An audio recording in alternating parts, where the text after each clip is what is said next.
So, you want to launch a subscription box and don't know where to start? Girl, you are in the right place. I'm Julie Ball, a subscription box coach and your host here at Subscription Box Basics, a podcast for new and aspiring subscription box entrepreneurs that want to avoid overwhelm. So grab a coffee, some pen and paper, and let's have some fun. Hey everyone, welcome back to Subscription Box Basics, a podcast for new and aspiring subscription box business owners. I'm your host, Julie Ball, and I cannot wait to welcome our guest today. I'll be talking to Mario Barrett, who is the Senior Director of Seller Success at Cratejoy.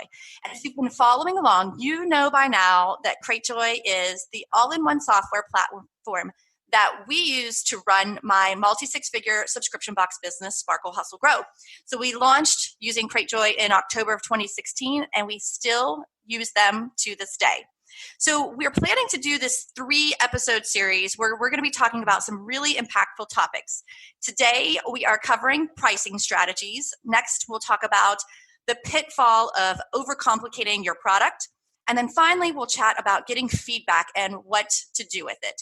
But you know, as I started talking to Mario, we thought maybe we should talk about some things that are really about what we're going through right now. So without further ado, Mario, welcome. I'm so excited to have you on the show. Thank you, Julie. I really appreciate it, and I really appreciate the opportunity to get in front of a lot of new subscription box owners, because I've definitely been in their shoes in the past, and I know how overwhelmed it can feel with just the amount of information out there and just the amount of I think desire to be successful and not knowing what to do. So this is really exciting. Yeah, information is so scattered, and that's why we have this podcast to try to kind of funnel in all the good stuff. So before we dive in, can you just give everyone a little bit about your background? Sure. So I think I have a non-traditional background, which hopefully resonates with most people. So I was in the Army, fresh out of college for about 5 years, and then decided to make a big change, went to business school, and fell into the subscription box world right as it was starting. And I was actually one of the very first subscription boxes on Cratejoy back in the day. Nice. And ended up growing it and selling it, did some consulting at Deloitte, and then joined the Cratejoy team just over 3 years ago to help build out a lot of programs and lead seller success. So I've kind of done it all. I've been involved with starting and running 6 different subscription boxes. I've done some other businesses. I've been total failures, so that's okay. Same. Yeah, right. But it's good because I think with each thing you do, you learn what steps you can skip and what's important, what's not important, and then how to communicate with customers and how to find that product market fit to become successful. Yeah. So before we dive into the topic of pricing, so let's just talk a little bit about what's going on right now. You and I talked a little bit about the state of the subscription box industry amidst the chaos right now. It's still pretty healthy, right? Yeah, I mean, it's pretty remarkable. So what we're seeing on Cratejoy right now, just some raw data, so we look at data on 2 sides. So we look at how does the marketplace do, because that's our direct-to-consumer side. That's the business-to-consumer side. And we look at the business-to-business side. So that's all other subscription boxes that are hosting on their storefronts and selling directly on their sites. Both are up dramatically right now. Wow. So it definitely depends on what you're selling. Mm-hmm. I mean, certain products just aren't selling, but most products are, because there's a huge shift to online. So people are buying e-commerce. They're actually looking at we're looking online to buy stuff. It's crazy, which is not crazy. It's definitely a direction we're going, but it's way more pronounced right now. And some of the categories we're really seeing grow or anything to do with hanging out with your family at home. Well, that makes sense. Educational activities for kids. You'd be surprised, maybe not surprised, alcohol boxes. I mean, but things that have to do with crafting or doing an activity or hobby, those are really skyrocketing right now because people they're forced to stay at home and they've got to find a new way to work. They're concerned about their self-care, their mental health. How do I actually engage with the product in my home and either distract my kids or learn a new skill or just treat yourself? Yeah, and I feel like as subscription box business owners, we kind of have a leg up because we are already online selling. Most of us aren't in brick and mortar stores. Most of us are online. And whereas a lot of other businesses had to pivot to go online. So It's good to hear that it's healthy. So I guess what I would want to ask you is, some of our subscription box business owners might have excess inventory or see their numbers going down. What are some of the ways that they can drum up those sales right now? You and I had talked a little bit about the marketplace, which is a huge component of our business strategy. For those who aren't familiar, the marketplace, I like to liken it to how Etsy is for handmade goods. This is a marketplace. Cratejoy Marketplace is a marketplace, a website to discover new brands of subscription boxes. It's been huge for us. So tell us what they can do with the marketplace then. Yeah, so the marketplace is super unique in the way you just mentioned. Like they're shoppers coming to Cratejoy.com because they're actually looking for a subscription box. So they're already coming to the right place to buy your product. It's not like going to Amazon and stumbling on one. They're coming there with an intent. And we do anywhere between 600,000 and 1 million shoppers a month coming in to buy these boxes. And they're looking like specifically, well, there's two types of customers. Some know exactly what they want to come get. Others are actually just browsing. And so when they're browsing, they're trying to find, okay, so what is the exact product I want? And you don't really have a lot of space in the marketplace to describe what you're doing. I mean, that's a marketplace in general. You have some photos, you have a description, you maybe have some features you can put about your box. We go above and beyond on that. We allow you to put like an unboxing video on there so you can actually show the shopper the experience they should expect. We allow you to put a current box so they can, like the buyer has like an expectation of what they will actually be receiving in the mail, because a lot of buyers that are new to subscription boxes aren't aware that sometimes it's a big surprise. Like they just want to know what they're going to get. And they like the experience of the frequency in which they get it every month. And we allow you to put pass boxes up so you can actually show what you send. So it starts to like build this case for a buyer to really set that expectation and build a value proposition. And the thing that you can do, like let's say you're out there and like you said, like you're not getting shoppers to come in and buy your product. That is usually because your listing just hasn't been invested in. So you don't have great photos. Photos are like the number one thing people look at. We try to say have at least 8 photos, do some flat lays, do some stand-ups, show some lifestyle photos so the shopper can actually see how they will experience and feel with that product. And then be really clear about like, who is that box for? Like, why should I buy this box? And is it for a parent with a kid that's 2 to 4 years old that wants to read and engage with that child? Like that is like very specific. You should be telling people about that. And then also have like very clear shipping information, because you do have to remember this is a marketplace and a lot of these shoppers are new to the model. So they're not always aware that, oh, I'll buy the box today and then I'll get it at some point in the future. Like you want to be like very specific and always update. Like, hey, if you buy today, this box will ship in 2 weeks, or this box will ship in 1 week, or this box ships on the 4th of every month. Right. That way they have that expectation management that you're setting, and it really helps you and that the buyer experience. That's so important because of Amazon right now, with their 2-day offerings. If you're not familiar with the subscription box model, then you might not know that you might have to wait 2 to 3 weeks to get that first box. So right. That's really good advice. And you know what I love about the marketplace too is the reviews.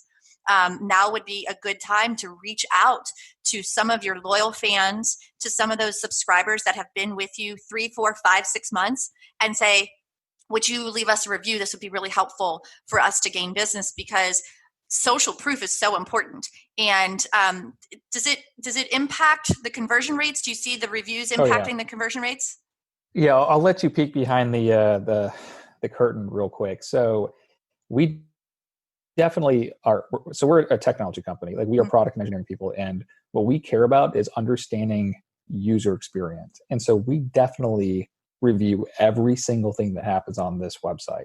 And when we watch shoppers shop, the very first thing they do is go to the review section. Ooh. And they will read every single review. Like we have boxes that have like 1,000 reviews. You will see a shopper go 50 pages deep. They just want to know what people are experiencing. Like, what will I experience? And that's why it's so important to try to like really answer everything up top that you can and provide the visuals and the videos, because that helps communicate with the shopper even more so than the reviews can. So reviews are super important. That is so interesting that they're going so deep into those reviews. Okay, last question I want to ask about this is then, how do you feel about bad reviews? Because, we can respond to a bad review and show really good customer service. Yes. So bad reviews definitely happen. And so we've done a lot of work on this, and we still have a long way to go to make sure the reviews are really instructive. And so if you have been with Cratejoy for a while, like you have, you know, the review used to just be like, hey, rate this like 1 to 5 stars. And that was it. And then we split it out to say, okay, rate the different pieces of your experience. So maybe the shipping, maybe the product, maybe the curation. The next step with reviews will actually be at the box level. And so you can have reviewers actually reviewing, hey, I got the December box, and this is what I experienced with that box. And so there are some things we're working on to make it better. But back to your question on bad reviews, we always tell sellers, if you get a bad review, we understand it's not great. You don't like it because it hurts. It does hurt. I've been in the business. Trust me. Like even when you get like a customer who's upset and they write you a mean email, you're like, I didn't want to hurt you. Like I didn't intend to let you have a bad experience. Let me help solve this. And it's hard to really make customers happy all the time, but it's good to use that space to actually write, hey, I'm so sorry. This is the experience that I wanted you to have. And this is what I'm doing to fix it. And this is what we've done as a company to fix it. And for the most part, our shoppers, like a bad review doesn't turn a shopper off. They read it because they're going to read a bad review and say, oh man, this person had a terrible review. And then they read the sellers like, hey, actually your tracking number said that the box got there. We've contacted you a few times to try to follow up. We'd love to make you whole. We'll send you another box. So it shows that the seller is very engaged and they want them to right. And that gives the purchaser a good experience because if they want your product, they want to know that you're an engaged business owner. You're going to make it right if something goes wrong for them. And you can see through bad reviews. And we do log it. So if you click on someone's name and they leave all bad reviews, just kind of like Yelp, you can look and see, oh, well, this person just leaves bad reviews. They're just cranky. It's a cranky person. So we try to tell sellers don't fixate on the reviews. I know I would because it's like a rating, but reviews have nothing to do with how we sort on the categories or anything like that. It's just like we want to provide content that is hopefully a representation of the experience of that shopper. And if it's a blatantly like, if the review actually doesn't say that, we'll take it down. Like we aren't authoritative like to that degree. Like we don't leave everything up. Like if there is you've communicated with that shopper and you can prove to us that they're actually being malicious and they're not accurate, we will take it down. That's good. Good. Well, this is all really great feedback. So guys, if you're listening and you've got a marketplace listing on Cratejoy, go to that now. Take some time and like tighten it up, put some new pictures on there, and take the time to reach out to some of your subscribers to get some of those really, really good reviews. Okay, so let's move on to our original topic, which was not pricing correctly. So pricing strategies are so important. And this one's really personal to me, as I've changed my pricing for Sparkle Hustle Grow twice since I launched in 2016. And I had to, otherwise I couldn't carry out my core mission at the level of quality that I wanted and still pay myself as an employee because I'm not doing this as a hobby, you know? So where do you want to begin on this pricing topic? And like, how do we even unpack it? Yeah, so this is always a really tough one to unpack. It's a rule of thumb. You know USPS is going to increase shipping every single year. Every January, right? Every January. Be ready for that. Yeah. And the other thing so let's start at the beginning. So and I bet this resonates with every single person who will be listening to this.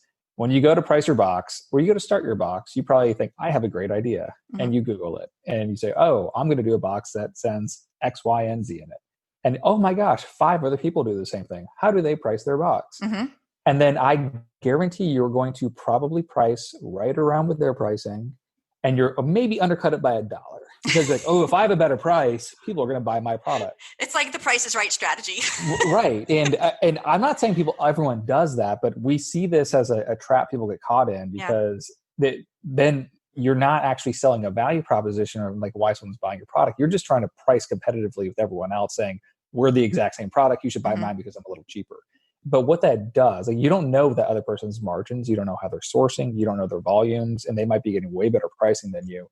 You actually see people price themselves out of making any net income. So they don't leave any margin for marketing expenses, for paying other employees if they start to scale, or for even paying themselves. Right. And so what you end up doing is having a box that you operate. And let's say you've been really successful in your first year. You have 500 subscribers, and you're making, I don't know, $1.50 a shipment.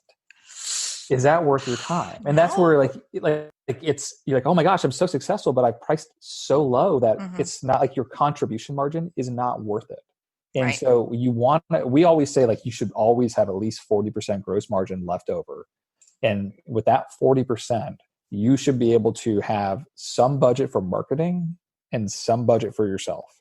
And it doesn't sound like a lot at the beginning, but as you start to scale, you can actually find other ways to make money. And once you build an audience, you can start selling one-time products. You can do a lot of things to actually increase the lifetime value of those customers. But the most important thing is, if you don't have margin in that box, have another way to make money or have margin in that box, and don't sell yourself short, because you will just go out of business or you'll have to raise prices, and then Like I did. Mm-hmm. yeah, and then you'll like have a lot of upset customers unless you grandfather them in. And Yep. it's just, it can be scary. So I talk to sellers all the time who are in the thousands of subscriber range, and they're like, hey, we've got to raise prices and we are really nervous about what this does. And they are right to be nervous, because it depends on like the type of product. A lot of people will cancel, like, oh, you're trying to fleece me out of another $1 a month. Like, well, like, it's my costs go up. Costs do go up, and you have to make sure you can pay yourself. Like, no one's in this to run it for free. This isn't a charity, it's a business. Right. And you have to actually believe in yourself and the product and price appropriately. Don't be embarrassed about making money with this business, because you're providing a value and a service to people. I agree. And you're connecting other people that have common interests, and it's a mindset thing so often. You know what I mean? We're scared to charge our worth. And it's definitely something that I've been challenged with in the past. But the fact is, you're right, that prices do go up, and you have to think about the scalability.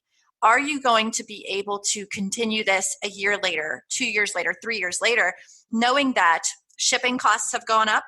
A lot of times paper products go up, and just general inflation, like the cost of goods rise consistently.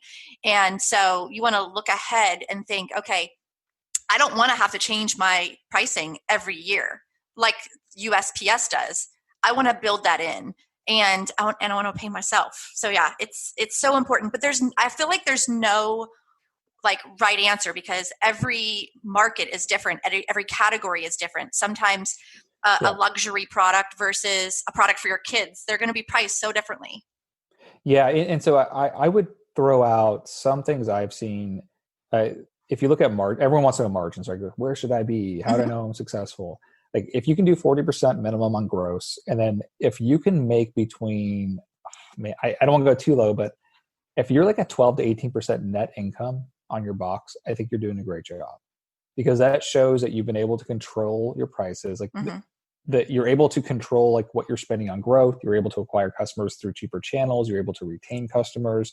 You're able to do a lot of things that, and maybe you're paying yourself a little bit out of the gross, but at the end of the day, that net income's yours. That's your money to run that box. And, I don't know everyone's scale out there, but I mean, you can have a healthy business with 500 or to 1,000 subscribers and pay yourself a decent amount of money that, can either help you quit your job or help supplement something else as a side hustle.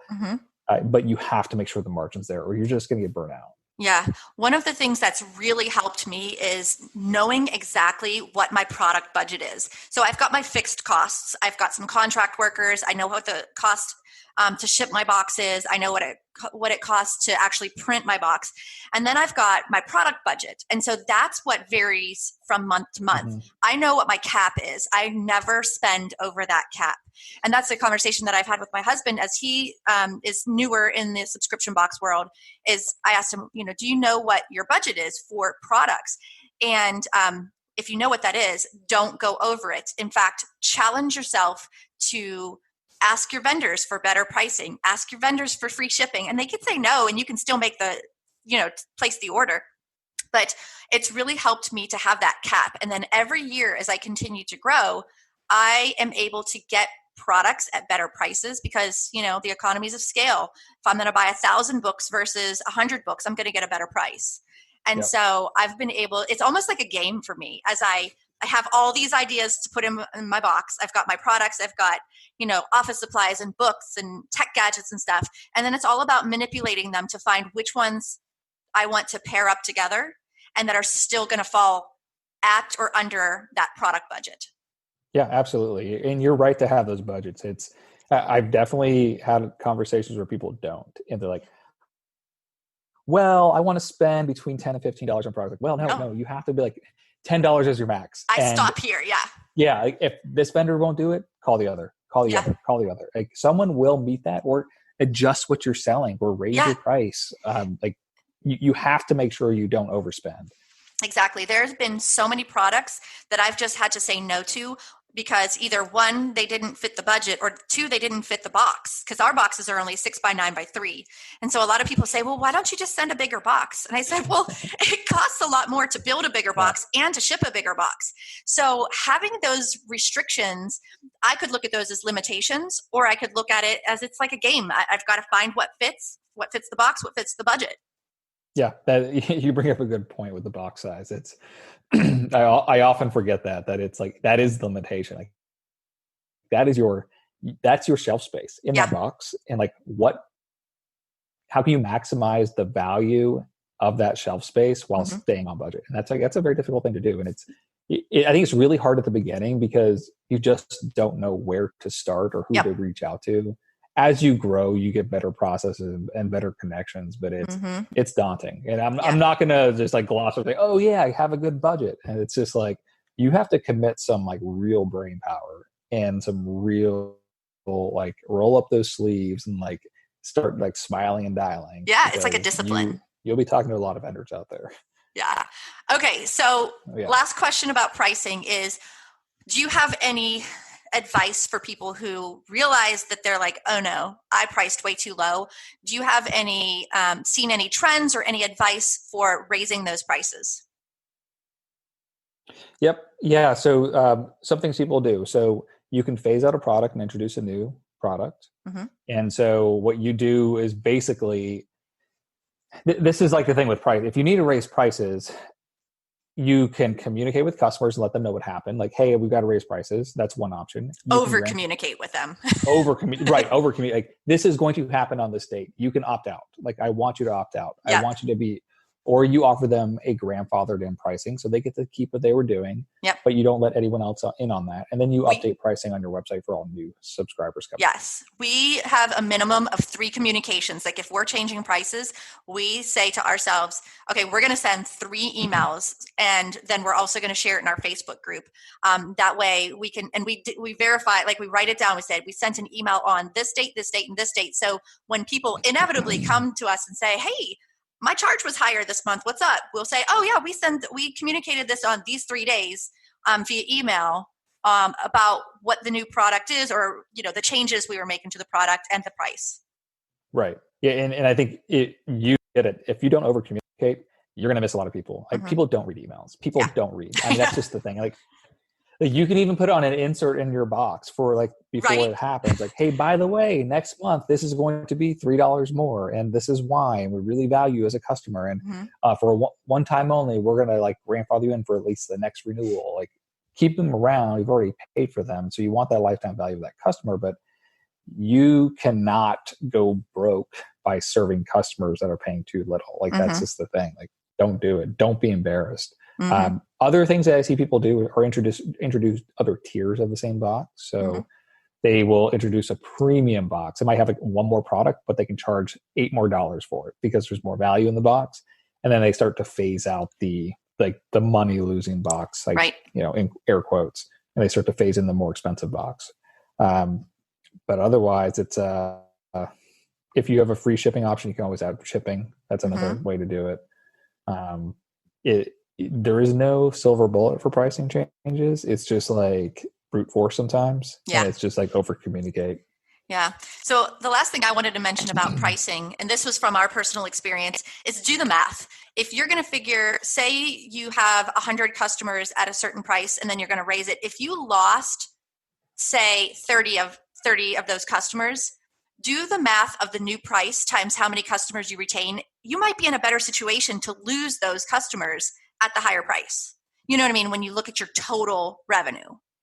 Yeah. No. So one of the boxes that I ran, we did that exact thing, math on international shipments because of like how expensive it was to actually serve an international customer because of the cost of shipping. And we had to make the decision of, okay, international shipping is just going to be a ton of money. we're sorry. It's just, that's like, we can't lose money on these customers, and only like 10% churn. It was just like, they were just willing to pay it. Yeah. They didn't even question it. It was just like, hey, this is going to go up on the state. And they're like, okay, thanks. Yeah. But we're so scared of like doing that because we're so worried about unvalidated fears that we were like almost not going to do it. But it was like, oh yeah, no one, they actually like the product, so they're going to keep paying for it. Awesome. Shocker. Awesome. Yeah. Right? Yeah. If you have, inevitably, if you have a really, really good product, you're not going to lose that many customers. It's still scary to change your prices, but yeah. You got to work on that money mindset. So thank you so much. That was some really good information about pricing strategy. And I'm sure we will drop some links to some blog articles that you guys already have on your blog. We'll put that in the show notes. Okay, great. Okay. Thanks, guys, so much for joining us for today's episode. I am so excited. You have to come back next week. Mario's going to be on again, and we are going to be talking about product pitfalls and how to just keep it simple. So thanks again. Check the show notes for all those links to more resources, and we'll see you in the next episode.